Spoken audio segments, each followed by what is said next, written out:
Hello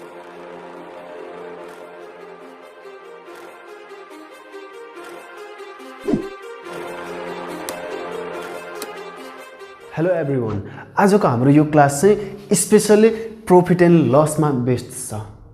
so यो क्लासमा चाहिँ हामीले चाहिँ के गर्छौं भने प्रॉफिट एन्ड लसका फर्मुलाहरूलाई बुझ्छौं। यो कुनै क्लास स्पेसिफिक टपिक त होइन, यो सानो क्लासदेखि ठुलो क्लाससम्मै काम लाग्छ। त्यही कुरालाई फोकस गरेर हामीले आज फर्मुला बुझ्छौं, योसँग रिलेटेड टर्महरू बुझ्छौं।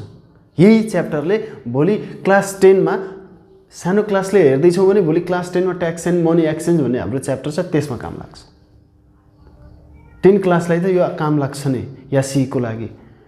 अब यसलाई हामीले भेरी बेसिकदेखि बुझ्न थाल्यौँ भने यहाँनिर के छ हाम्रो च्याप्टरको नाम अथवा टपिकको नाम भने प्रॉफिट एन्ड लस। यो चाहिँ डेली लाइफसँग एकदमै इन्टररिलेटेड कुरा हो। प्रॉफिट भने के भने यदि हामीले कुनै पनि सामान बेच्दैछौँ भने सपोज मैले यो सामान बेच्दैछु, मैले यो अन्त कतैबाट किनेर ल्याएको हो भने, जस्तो मैले यो किन्दाखेरि 40 रुपीजमा किने, कतिमा किनेको छु मैले 40 रुपीजमा। अब मैले यसलाई बेच्नु पर्यो भने म त नाफा खोज्ने भएँ।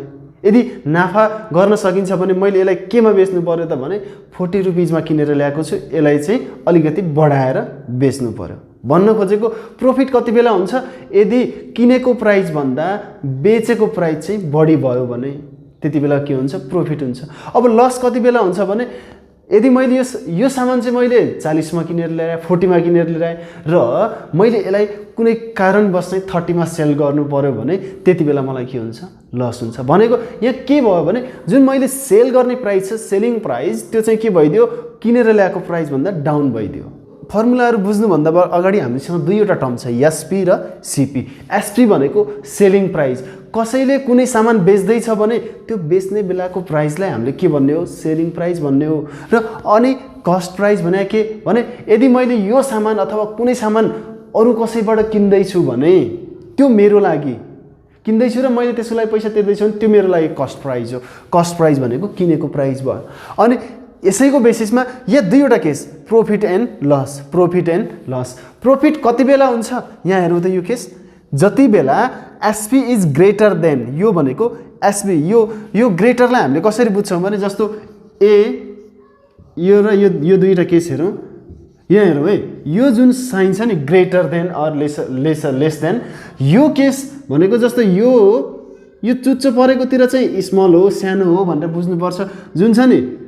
अनि यो चाहिँ जुनतिर चाहिँ भी सेप बनेको छ त्यो साइडतिर जुन छ यसलाई चाहिँ हामीले ग्रेटर हो भनेर भन्ने, त्यसरी बुझ्छौँ है हामीले। त्यो कुरा थाहा छैन भने यहाँ के छ, SP is greater then. Greater than भन्दा ठुलो, कुन भन्दा ठुलो, सीपी भन्दा ठुलो। SP is greater then CP भयो भने प्रॉफिट हुन्छ र लस भने CP is greater than SP भयो भने लस हुन्छ।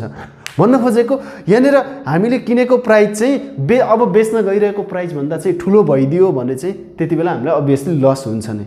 र त्यही भनेको कस्तो त अब भने यहाँ यसबाट बन्ने फर्मुला प्रॉफिट निकाल्नु भनेर भन्छ। जस्तो एसपी र सीपी दिएको छ, किनेको प्राइस पनि दिएको छ, बेचेको प्राइस पनि दिएको छ। त्यति बेला प्रॉफिट निकाल्नु भन्यो भने हामीले जुन बेच्ने प्राइस चाहिँ यहाँ के हुन्छ, प्रॉफिटमा चाहिँ बेच्ने प्राइस किनेको प्राइस भन्दा जहिले पनि माथि हुन्छ। भनेको एसपी ठुलो भयो, एसपी ठुलो भयो, सीपी चाहिँ सानो भयो। यहाँ SP is greater then CP भयो, ठुलो के भयो, एसपी भयो। त्यही भएर चाहिँ एसपीबाट सीपी घटाइदिने। बेचेको प्राइसबाट मैले यो सपोज 40 मा किने, 50 मा बेचेँ, 50 माइनस 40 भनेको मलाई यसो हेर्दाखेरि चाहिँ मलाई थाहा भइसक्यो यो मैले 50 मा बेचेँ, कतिमा किनेको थिएँ, 40 मा किनेको थिएँ। फाइदा कति भयो, फाइदा भने प्रॉफिट कति भयो, 10 भयो। भनेको बेचेको प्राइसबाट किनेको प्राइस घटाइदिने हो, that is the profit. So profit is equal to selling price minus cost price. And अब यही फर्मुलालाई इन्टरचेन्ज, यो प्रॉफिट सेलिङ प्राइस र कस्ट प्राइसमा कुनै तीनटामा दुईटा दियो भने अर्को थर्ड एलिमेन्ट थर्ड पार्ट निकाल्न सकिन्छ। जस्तो यहाँनिर प्रॉफिट दिएको छ, एसपी निकाल्नु भन्यो भने सीपी निकाल्न सकिन्छ। सीपी दिएको छ, प्रॉफिट दिएको छ, एसपी निकाल्नु भन्यो भने एसपी निकाल्न सकिन्छ। भनेको सीपी इज इक्वल टू यसलाई यता लिएर आइदिए माइनस छ प्लस भयो, अनि प्रॉफिटलाई उता लगिदिए प्लस थियो माइनस भयो। यसरी हाम्रो यो फर्मुला र यो फर्मुला भन्यो यसमा सेम हो। लस कति बेला हुन्छ, सीपी एसपी भन्दा ठुलो भयो भने। मैले 40 मा किनेको थिएँ, के कारणवश 30 मा बेच्नु पर्यो, बेचेँ मैले कतिमा, 30 मा। मैले अघि भर्खर कतिमा किने, 40 मा किने। 40 मा किनेर ल्याएको त मैले केमा बेच्दैछु, 30 मा बेच्दैछु भने यहाँ के भइरहेको छ, लस भइरहेछ। यो तरिकाले हामीले बुझौँ। भनेको यहाँ किनेको प्राइस भन्दा के छ त, बेचेको प्राइस चाहिँ थोरै छ। किन्ने बेला चाहिँ मैले बढी तिरेँ अनि बेच्ने बेला चाहिँ मैले थोरैमा दिदिएँ भने मलाई के भयो त लस भयो अभियसली। सो यति बेला चाहिँ लस भनेको के भने लसको केसमा चाहिँ सिपी जहिले पनि माथि हुन्छ र एसपी तल हुन्छ भनेको सिपीको प्राइस किनेको प्राइस धेरै हुन्छ र बेच्ने प्राइस चाहिँ थोरै हुन्छ। That means if CP is greater than SP then at that time त्यहाँ के हुन्छ त भने लस हुन्छ नै। So loss is equal to ठुलो एमाउन्ट कुन हो अब सिपी हो, सिपी माइनस एसपी। अनि सिपी माइनस एसपी यो कसको फर्मुला भयो लसको फर्मुला। यही फर्मुलाबाट अरू बाँकी दुईवटा फर्मुलाहरू यहाँनिर बन्ने भयो। अनि अब जस्तो कहिलेकाहीँ चाहिँ जस्तो अब मलाई थाहा भयो प्रॉफिट पर्सेन्ट त थाहा सरी प्रॉफिट एमाउन्ट त थाहा भयो मलाई अहिले यहाँ कति रुपिस फाइदा भयो। मैले यो मार्कर जुन छ जुन यो मार्कर थियो मैले आरएस कतिमा किनेको थिएँ 40 मा किनेको थिएँ 40 मा किनेको थिएँ। फर्स्ट केसमा चाहिँ यहाँ मैले केमा बेचेँ त 50 मा बेचिदिएँ। यो सिपी थियो अनि यो चाहिँ के थियो एसपी थियो। अनि यहाँ मलाई प्रॉफिट कति भयो त प्रॉफिट कति भयो 50 माइनस 40 यहाँ 10 भयो। यो कति पर्सेन्ट अब यो प्रॉफिटको केसमा पनि लसको केसमा पनि कति पर्सेन्ट चाहिँ मलाई प्रॉफिट भएछ त्यो पर्सेन्टको उसमा पनि निकाल्छौँ हामीले। अब यहाँ हेरौँ है यो लस होस् कि प्रॉफिट होस् यो के को बेसमा हुन्छ सिपी को बेसमा हुन्छ। यदि सिपी भन्दा ठुलो भयो भने एसपी प्रॉफिट हुन्छ, सिपी भन्दा तल भयो भने एसपी लस हुन्छ। के को बेसिसमा हुँदो रहेछ त भने सिपी को बेसिसमा। हामीले किनेको प्राइसको आधारमा चाहिँ यहाँ के हुने हो प्रॉफिट भन्ने पनि थाहा हुने हो अनि लस भन्ने पनि थाहा हुने हो। अब पर्सेन्ट निकाल्ने बेलामा नि यसले एकदमै रोल खेल्छ। हामीले के सिक्यौँ अहिलेसम्म भने प्रॉफिट एमाउन्ट र यो प्रॉफिट भनेको एक्चुअल प्रॉफिट पनि भनिन्छ, प्रॉफिट एमाउन्ट मात्रै पनि भनिन्छ, लस एमाउन्ट और एक्चुअल लस पनि भनिन्छ। यो फर्मुलामा बुक अनुसार पनि युज पनि गरे हुन्छ यो वर्डहरु चाहिँ। अब यहाँनिर प्रॉफिट पर्सेन्ट मलाई यहाँ कति रुपैयाँ फाइदा भयो आरएस 10 फाइदा भएको छ 10 फाइदा भएको छ। प्रॉफिट कति भएको छ आरएस 10 एन्ड यहाँ प्रॉफिट पर्सेन्ट निकाल्नु भन्यो भने अब यसको फर्मुला के भने एक्चुअल प्रॉफिट जुन अघि प्रॉफिट भएको छ नि यो एक्चुअल प्रॉफिट डिवाइडेड बाई यो प्रॉफिट के को बेसिसमा हुने हो भने सीपी को बेसिसमा। सीपी कति हो त हाम्रो 40 हो डिवाइड बाई 40 इन्टु पर्सेन्टमा निकाल्नु छ। जहिले पनि हामीले के गर्दैछौँ 100% ले मल्टिप्लाई गर्दैछौँ केही कुराको पर्सेन्ट निकाल्दैछौँ भने। सो मेन बेस केमा हुन्छ त्यो तल हुन्छ भनेको यो लस प्रॉफिट केमा बेस्ड हुँदो रहेछ त भने सीपीमा बेस्ड हुँदो रहेछ। सो अब यो जेरोलाई काट्यो भनेपछि 4 ले 100 लाई काट्दाखेरि कति आयो 25%। सो 25% यो सीपी को कति पर्सेन्ट चाहिँ हामीलाई फाइदा भएको छ त भने अथवा प्रॉफिट यो मलाई 10 रुपीस प्रॉफिट भएको थियो यो 10 रुपीस भनेको चाहिँ कति पर्सेन्ट मलाई प्रॉफिट भएछ त 25% भनेको फर्मुला के रहेछ प्रॉफिट पर्सेन्टको actual profit by CP into 100%। यो फर्मुलामा एक्चुअल प्रॉफिट थाहा छैन हामीलाई एसपी र सीपी मात्रै थाहा छ भने एक्चुअल प्रॉफिट भने none other than SP minus CP यो फर्मुला पनि हामीले बुझ्नुपर्छ। अनि लस पर्सेन्ट भने पनि सेम हो यहाँनिर लस पनि सीपी मै बेस्ड हुने हो डिवाइड बाई सीपी छ। एक्चुअल लस कति भएको छ त्यो निकाल्नु पर्यो इन्टु 100% बाई सीपी त्यो हाम्रो फर्मुला बनिहाल्यो।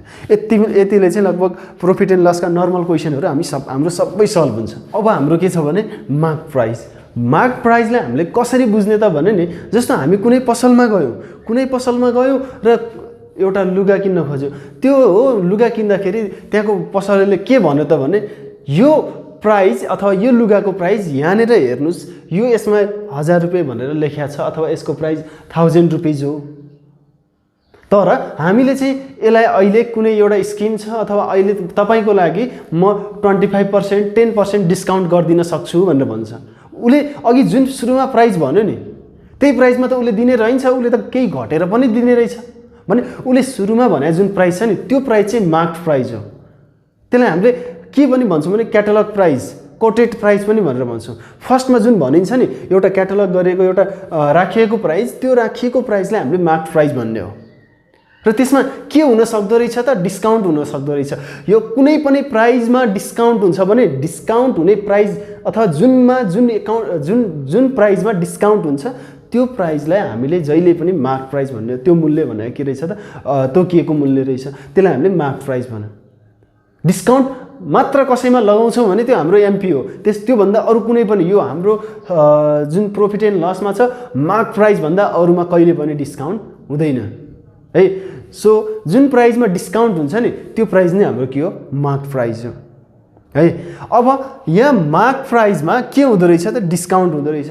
जस्तो अघि 1000 रुपिज भनेको छ सुरुमा एउटा क्लोथको, त्यसमा सपोज 100 रुपिज चाहिँ डिस्काउन्ट गरिदियो भने तपाईले किन्ने अथवा तपाईले तिर्ने मूल्य कति हो अथवा कति एमाउन्ट पे गर्नुहुन्छ अब भने 1000 भनेको छ 100 त उसले डिस्काउन्ट दियो, 1000 माइनस 100 अब कति पे गर्नु पर्यो 900 कसले पाउने हो शपकिपरले पाउने हो भनेको त्यो पसलेको लागि सेलिङ प्राइस चाहिँ के रहेछ त अब भने 1000 माइनस 100 द्याट इज 900 भनेको।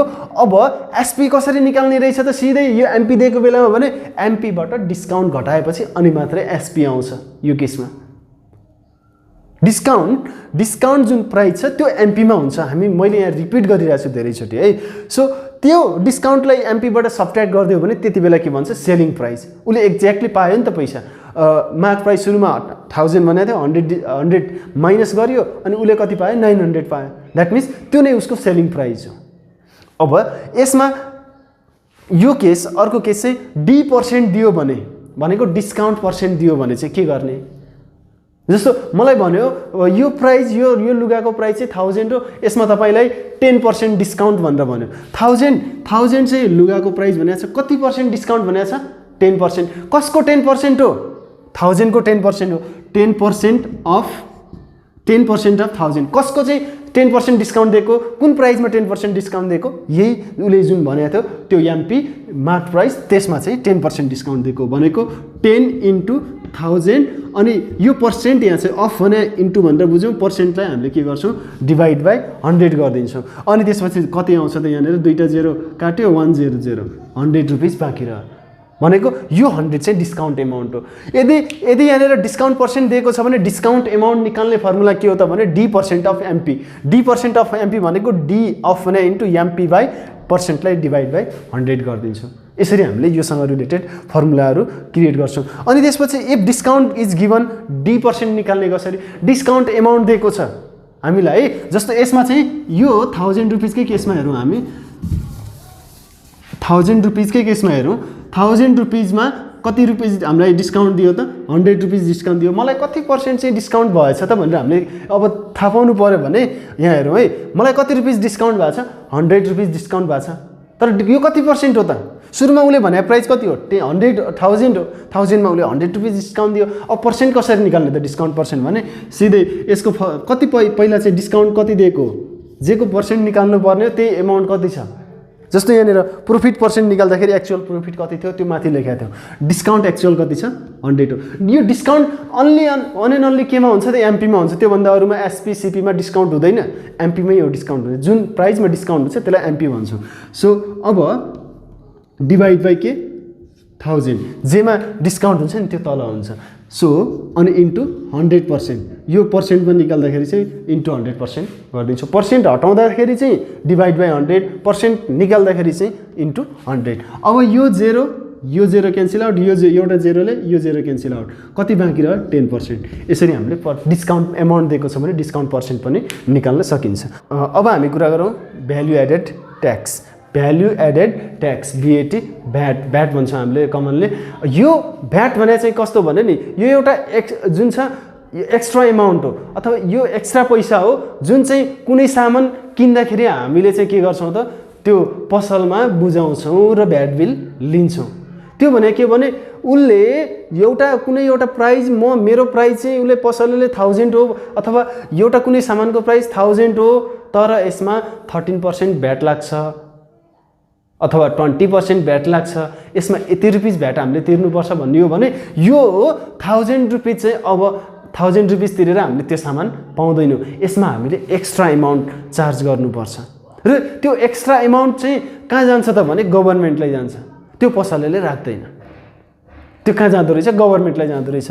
सो यो 1000 रुपिसमा अब हामीले सपोज 13% भ्याट छ यो तिर्नु पर्यो भने के गर्नु पर्दो रहेछ त, के गर्छ त अब उसले भने 1000 मा प्लस उसको सेलिङ प्राइस चाहिँ यो यसैको 13% अफ 1000 उसले चाहिँ के गरिदिन्छ जोडिदिन्छ यसैमा भनेको 1000 plus 13 × 1000 divided by 100, 20 cancel out, 1000 plus 130, यो 13 × 10 130, 1130। यो चाहिँ अब हामीले के गर्नुपर्छ एक्स्ट्रा एमाउन्ट भनेको 1000 उसको एसपी थियो, तर हामीले अब तिर्नु पर्यो कति त भने 1130, which is SP with VAT.